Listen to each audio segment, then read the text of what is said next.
10वीं की पढ़ाई समाप्त, एग्जाम भी समाप्त, रिजल्ट भी आ गया, लेकिन अब आगे करे क्या? Now what next? अब इस पढ़ाई की दुनिया में मुझे आगे करना क्या है? मैं किस स्ट्रीम को चुनूं? क्या बायोलॉजी लेने वाले सिर्फ डॉक्टर ही बनते हैं? इन सारे तरह के सवालों का जवाब देने में आज आया हूं।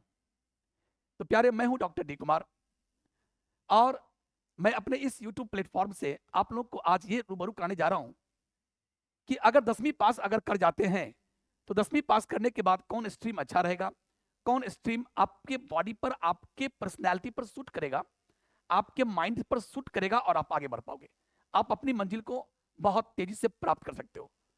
तो चलिए शुरुआत करते हैं अपने इस सफर को। माय डियर, जैसा कि मैं एक बहुत बार बार दिमाग में गूंजता है, चूंकि मैं डॉक्टर हूं, मैं साइंस पढ़ाता हूं, खास करके बायो पढ़ाता हूं, तो निश्चय ही मेरा कहीं ना कहीं फोकस तो बायो की तरफ ही होगा, साइंस की तरफ ही होगा। बट सिर्फ साइंस ही आपका स्ट्रीम नहीं है। बट अगर साइंस स्ट्रीम है और साइंस में भी अगर आप पीसीबी ऑप्ट करते हैं, फिजिक्स केमिस्ट्री बायोलॉजी, तो उसमें सिर्फ बायोलॉजी की अगर मैं बात करूं टू द पॉइंट, तो लोग कहते हैं कि बायोलॉजी ऑप्ट करने वाले क्या सिर्फ डॉक्टर ही बनते हैं क्या? डॉक्टर अगर नहीं बन पाया तो क्या उसके जिंदगी में कोई ऑप्शन नहीं है क्या? है, ऑप्शन है। आज इसी चीज को तो ढूंढने चला हूं, इसी चीज को आपके दिमाग में रखने चला हूं। ठीक है प्यारे, आप वीडियो में अंत तक बने रहिएगा और आनंद लीजिए इस चीज का, ताकि आपको अपनी जिंदगी में स्ट्रीम चूज करने में कोई दिक्कत ना हो। खास करके अगर बायोलॉजी अगर लेते हैं तो आपको किसी तरह की कोई परेशानी नहीं होगी। प्यारे, यहां देख रहे हैं आप, मुख्यतः 3 स्ट्रीम मैंने यहां पर लिखा है। 3 स्ट्रीम में है, एक साइंस, दूसरा कॉमर्स, तीसरा में आर्ट वगैरह है, ह्यूमैनिटीज है, मिक्सअप है इसमें। तीनों स्ट्रीम का अपने अपने क्षेत्र में अपनी दबदबा है, सबका अपना दबदबा है कि हम अच्छे, हम अच्छे, नो डाउट, सबका अपना अपना इंपॉर्टेंस है।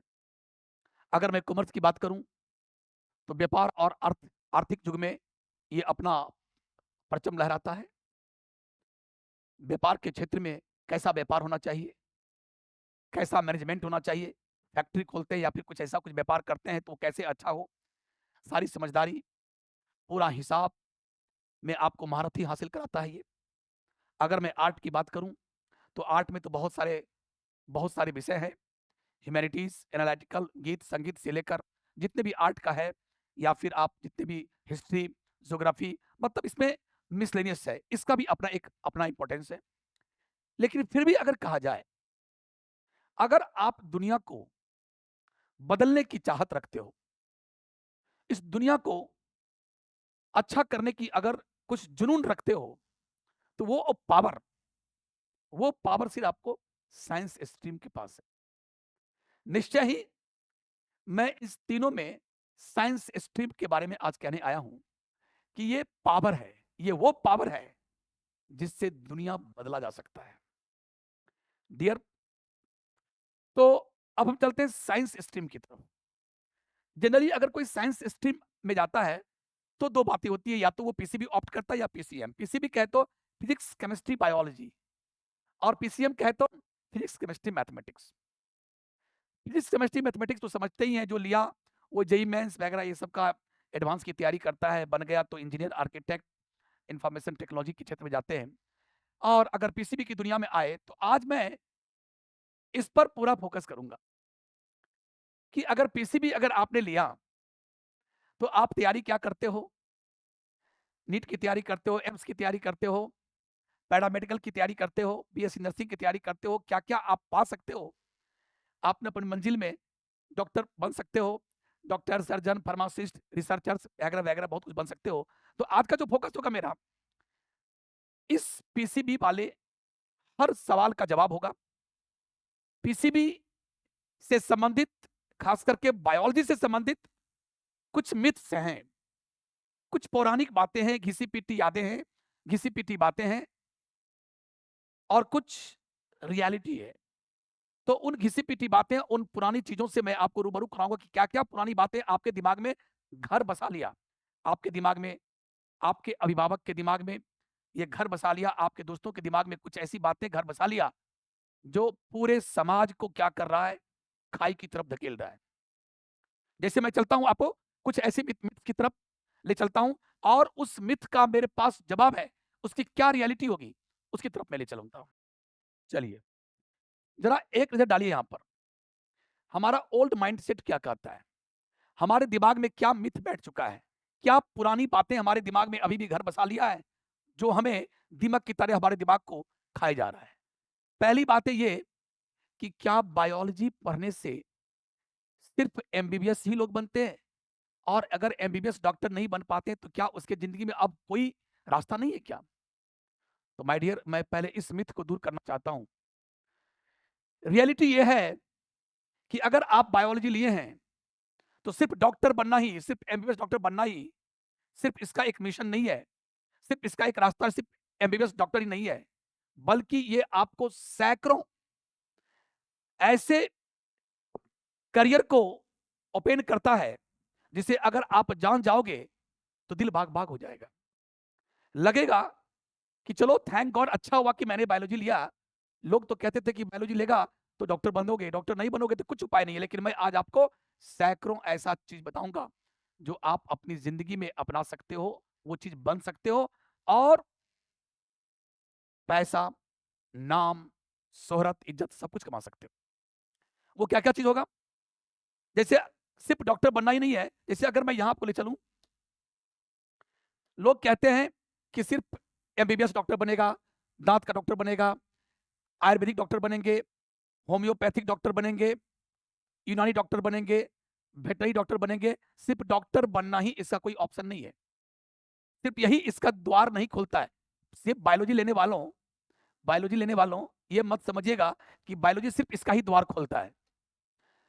बायोलॉजी लेने से आप एलाइड हेल्थ साइंस में भी जा सकते हो, मॉडर्न साइंस में जा सकते हो। मॉडर्न साइंस कहे तो बायोटेक्नोलॉजी, फोरेंसिक साइंस, जेनेटिक्स। इतना ही नहीं, मैं इस पर आ रहा हूँ। मैं एलाइड हेल्थ की तरफ आ रहा हूँ। मैं ऐसी-ऐसी बात बताऊँगा, ऐसे-ऐसे कोर्स का नाम बताऊँगा कि दिल बाग-बाग हो जाएगा। तो प्यारे चलिए, तो बायोलॉजी लेने से सिर्फ़ मेडिकल में ही नहीं जा पाओगे, सिर्फ़ यही नहीं जा पाओगे, ये भी कर पाओगे और इतना ही नहीं, जो विभिन्न प्रकार के जो गवर्नमेंट के एग्ज़ाम होते हैं, जैसे रेलवे का एग्ज़ाम हुआ, यूपीएससी का एग्ज़ाम हुआ, बीपीएससी एग्ज़ाम हुआ, जीपीएससी एग्ज़ाम हुआ, एसएससी हुआ, जितने सारे जॉब होते हैं, उस जॉब में अगर जनरल साइंस अगर क्वेश्चन पूछा जाता है जनरल साइंस से, तो जनरल जनरल साइंस में क्या है? बायोलॉजी का भी क्वेश्चन होता है। तो अगर आपने बायोलॉजी लिया, बायोलॉजी से अगर आपने प्लस 2 की, तो उसके सारे नॉलेज आपको यहाँ पर काम करेंगे। वो नॉलेज आपको ज़बरदस्त यहाँ पर काम करेंगे और आप डिफरेंट टाइप्स के एग्ज़ाम लाइक यूपीएससी, एसएससी को आप क्रैक कर सकते हो। तो सिर्फ़ आपके दिमाग में सिर्फ़ यही क्यों बैठ गया है एमबीबीएस, बीडीएस वगैरह? बहुत सारे बहुत सारे डोर है जो खुल जाता है। अब मैं इस डोर की तरफ चलता हूँ कि अगर ये डोर खुले, एलाइड हेल्थ का डोर खुले तो हमें क्या-क्या मिलेगा? साथियों, बहुत कुछ है। ख़ास करके अगर हम बात करें, नर्सिंग की बात करें, पैरामेडिकल की बात करें, तो पैरामेडिकल में हमारे पास इतने सारे कोर्स हैं। इतने सारे कोर्स हैं और ये सब सिर्फ़ एक झलकी है। इसके बाद भी बहुत सारे कोर्स हैं। छोटे-छोटे और भी कोर्स हैं। जैसे अगर हम इन शॉर्ट बताएँ, तो अगर बीपीटी की बात करें तो bachelor of physiotherapy, BSc nursing, BMLT, ये सारे डिग्री कोर्स हैं। ये सारे डिप्लोमा कोर्स हैं। आप जानते हो कि डिग्री और डिप्लोमा में क्या है? ये इसका जो टाइम जो ड्यूरेशन होता है वो काफ़ी लंबा होता है और ये छोटा होता है और ये इससे भी छोटा। ये तो 6 महीना का कोर्स होता है, 3 महीने का कोर्स, 6 महीने का कोर्स, ये सर्टिफिकेट कोर्स होता है। लेकिन आप ये करके भी, ये कोर्स करके भी अपनी ज़िंदगी में 4 चाँद लगा सकते हो। पूरी ज़िंदगी को सेट कर सकते हो, ये डिग्री करके, 6 महीने की डिग्री करके। और प्यारे ऑफ कोर्स ये अगर ये 3 साढ़े 3 साल का अगर कोर्स है, तो ये कम ड्यूरेशन का कोर्स है, 2 साल, डेढ़ साल का कोर्स होता है ये, डिप्लोमा कोर्स। अगर मैं बात करूँ बीपीटी, अगर बीएससी नर्सिंग में बात करूँ बीएमएलटी, बीएससी नर्सिंग तो अलग हो गया, बीएमएलटी की अगर बात करूँ, bachelor of medical lab technology की बात करूँ, तो ठीक उसका एक डिप्लोमा कोर्स भी है, डीएमएलटी। अगर हम बात करें कि BSc in operation theatre technology, तो ठीक उसका इसका ये भी होता है diploma in operation theatre technology, उसका डिप्लोमा कोर्स भी है। ऑपरेशन थिएटर यानी आप ऑपरेशन में क्या है, डॉक्टर के साथ रहोगे, वहां उनका असिस्टेंट बन के रहोगे, सीखोगे, इतनी सारी बातें सीख जाओगे, इतने एक्सपर्ट हो जाओगे कि फिर तेरी ही चर्चा हर शहरों में होगी। जब भी कोई सर्जन कॉल करेंगे तो तेरा ही कॉल होगा, फलाने को बुलाओ क्योंकि वो अच्छा ओटी असिस्टेंट है। तो प्यारे, आपकी पूछोगी पैसे ही पैसे, नाम शोहरत इज्जत सब सब आपको डॉक्टर साहब ही कहेंगे, कोई नहीं कहेगा कि ओटी टेक्नीशियन है ये, सब आपको डॉक्टर साहब के नाम से जानेंगे। तो प्यारे, इस प्रकार से BSc BSc in radiology and imaging technology, ठीक उसका यहाँ भी कोर्स है diploma in radiology and imaging technology.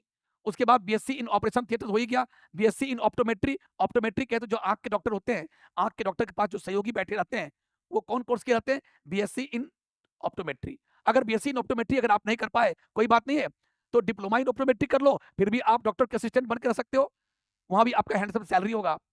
और लोग आपको, मैं तो बार बार बोल दिया कि जितना भी यहाँ आप नाम देख रहे हो, इसमें से कोई भी डिग्री अगर आप कर लेते हो, कोई भी कोर्स कर लेते हो, तो लोग तुझे डॉक्टर के नाम से ही, समाज में लोग तुझे डॉक्टर ही कहते हैं।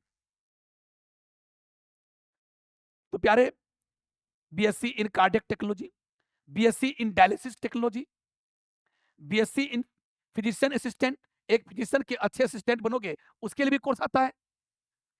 BSc in emergency medical technology, जो इमरजेंसी डिपार्टमेंट में होता है, तो उस इमरजेंसी डिपार्टमेंट में जब कोई मरीज आता है तो उसमें क्या क्या करना होता है, उसके अलग टेक्नीशियन होते हैं, एक्सपर्ट होते हैं, उसकी भी पढ़ाई होती है, उसकी डिग्री कोर्स है, उसका डिप्लोमा कोर्स है, diploma in emergency medical technology, diploma in cardiac care technology. Heart का मरीज है, हार्ट के मरीज को, ठीक है मैं मानता हूं कि सब कुछ डॉक्टर साहब करते हैं, लेकिन अकेला डॉक्टर साहब बहुत कुछ नहीं कर सकते हैं, उनको बहुत हैंड चाहिए, बहुत सारे असिस्टेंट चाहिए, और वो असिस्टेंट कैसा हो, लोकल नहीं हो, डिग्री होल्डर हो, डिप्लोमा होल्डर हो, उसे उसमें कॉन्सेप्ट हो, महारथी हासिल हो, तो आप कार्डियक केयर टेक्नीशियन में भी आप डिप्लोमा कर सकते हैं। और जीएनएम एएनएम, जीएनएम जिसे आप कहते हैं ग्रेड ए नर्स, और एएनएम जिसे आप कहते हैं ग्रेड बी नर्स। तो प्यारे, ये जनरल नर्सिंग मिडवाइफरी जो 3.5 साल का कोर्स होता है, और ऑक्सिलरी नर्स मिडवाइफ कोर्स जो कि 2 साल का होता है, एएनएम जीएनएम ग्रेड ए और ग्रेड बी नर्स। इसमें भी आप, इसके बारे में तो मुझे कुछ बताना ही नहीं है, क्योंकि each and every person might have listen the GNM and ANM, और सब जानते भी हो, आपके घर में कहीं न कहीं कोई न कोई जीएनएम और एएनएम है। प्यारे, उसके अलावा यहाँ पर क्या है, सर्टिफिकेट कोर्स है, ढेर सारे सर्टिफिकेट कोर्स है, जैसे आप अगर ईसीजी ईसीजी का सर्टिफिकेट कोर्स कर लीजिए, और किसी कार्डियोलॉजी, जो कार्डियोलॉजिस्ट हैं या फिर जो भी एमडी मेडिसिन डॉक्टर हैं, उनके साथ रहिए, मजा मारिए और हैंडसम सैलरी पाइए, उनका हाथ बटाइए। सर्टिफिकेट कोर्स में क्या-क्या है, देखो जिस प्रकार से आपने बोला कि बीएमएलटी, तो डीएमएलटी ये बैचलर डिग्री, ये डिग्री कोर्स हुआ, ये डिप्लोमा कोर्स हुआ, तो उसका सर्टिफिकेट कोर्स भी है, certificate course in medical laboratory technician. उसके बाद certificate course in general duty assistant, नाम भी लोग बहुत नहीं सुना होता है, जनरल ड्यूटी असिस्टेंट। उसके बाद ये क्या होगा, फिर देखो certificate course in operation theatre technology, और इस प्रकार से ये इमरजेंसी मेडिसिन टेक्नोलॉजी का है सर्टिफिकेट कोर्स, और डायलिसिस टेक्नीशियन का भी है। माने हर चीज का क्या है, डिग्री कोर्स भी है, डिप्लोमा कोर्स भी है, और सर्टिफिकेट कोर्स भी है। तो देखा, बायोलॉजी आपके दिमाग में बैठा हुआ था, तो मैंने आपका एक मिथ तो समाप्त कर दिया।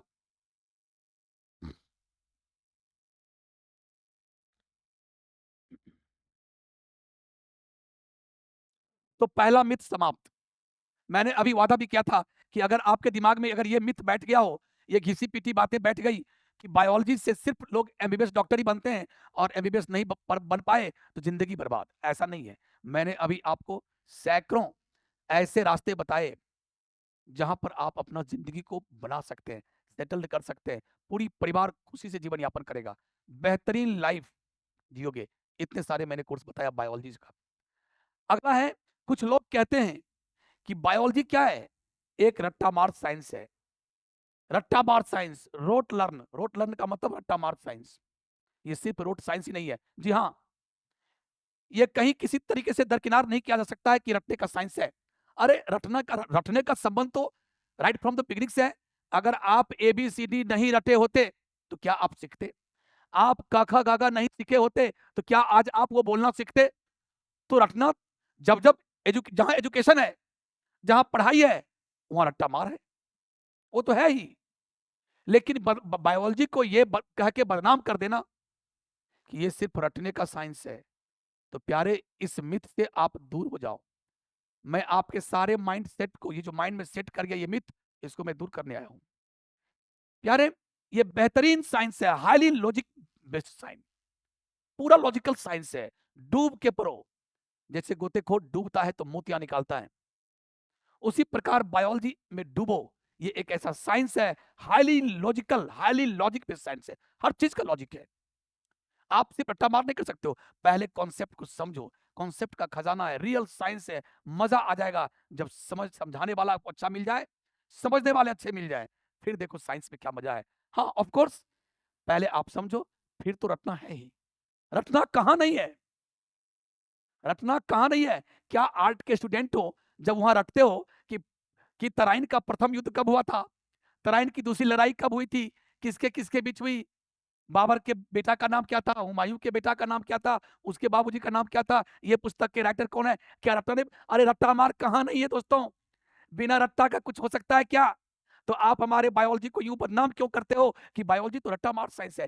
प्यारे ये रियल साइंस है, डूब के तो देखो, it's highly logic based science, इसलिए कृपया बदनाम मत करें। दूसरी बात, एक और हमारे पास मिथ है, बायोलॉजी से संबंधित एक मिथ यह है, अरे यार ये तो बहुत टफ साइंस है और बहुत स्ट्रेसफुल है, मैं तो बायोलॉजी ऑप्ट नहीं करूंगा भैया, मैं नहीं करने वाला क्योंकि बहुत स्ट्रेसफुल है भैया।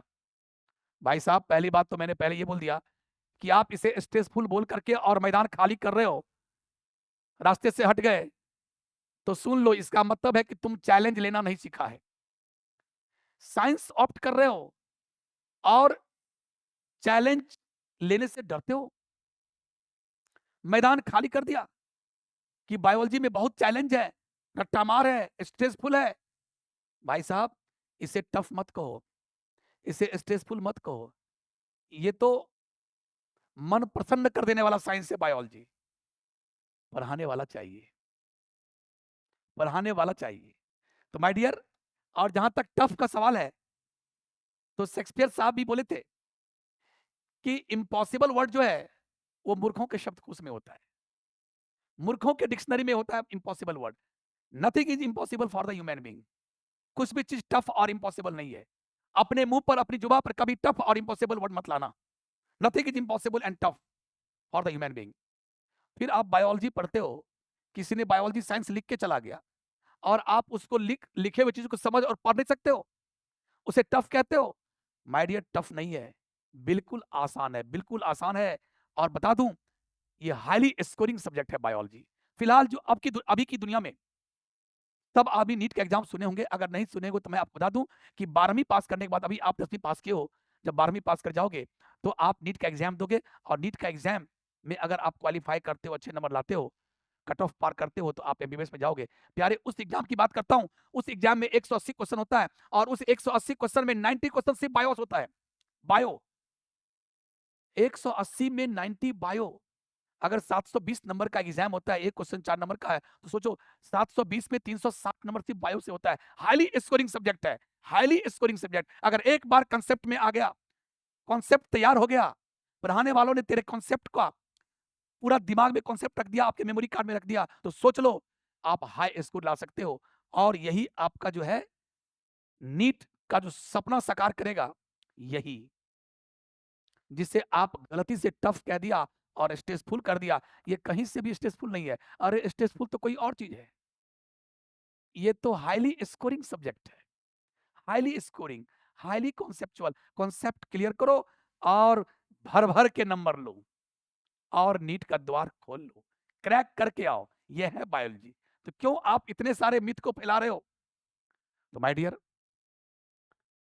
मैंने आपको सब कुछ बता दिया कि 10वीं पास कर भी गए हो, लेकिन आगे सोच रहे हो कि क्या ऑप्ट करें।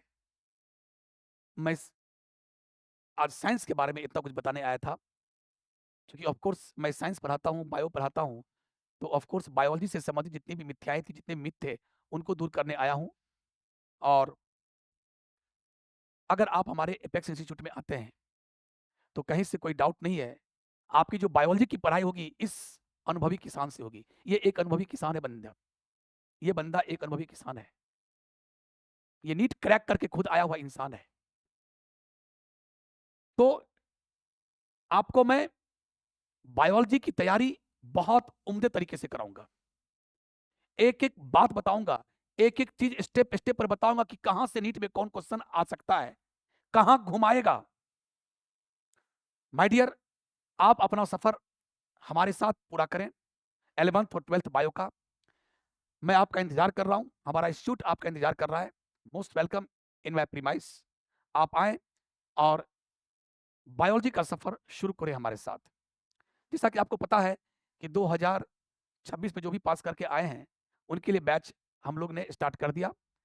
सुबह 10 से 11 बैच 11th के लिए एक स्टार्ट हो चुका है, 3-4 दिन आज से पहले। एक बैच आज ही मैंने स्टार्ट किया है, 28 तारीख है आज। आज मैंने पहला क्लास लिया 4 से 5 शाम में। इसके बाद जो बैच खुलेंगे उसका टाइमिंग होगा शाम 6 से 7, 3 से 4 दिन के बाद वो भी खुलने वाला है। इसके बाद जो समय होगा वो 3 से 4 और एक सुबह 6 से 7 भी होगा। इस प्रकार से ढेर सारे बैच 11th के आएंगे और आपसे हम रूबरू होते रहेंगे। तो प्यारे, दीजिए मुझे इजाजत, और मैं फिर आऊंगा कुछ ऐसे ही टिप्स को लेकर, कुछ ऐसे ही अच्छी सी बातों को लेकर। नमस्कार।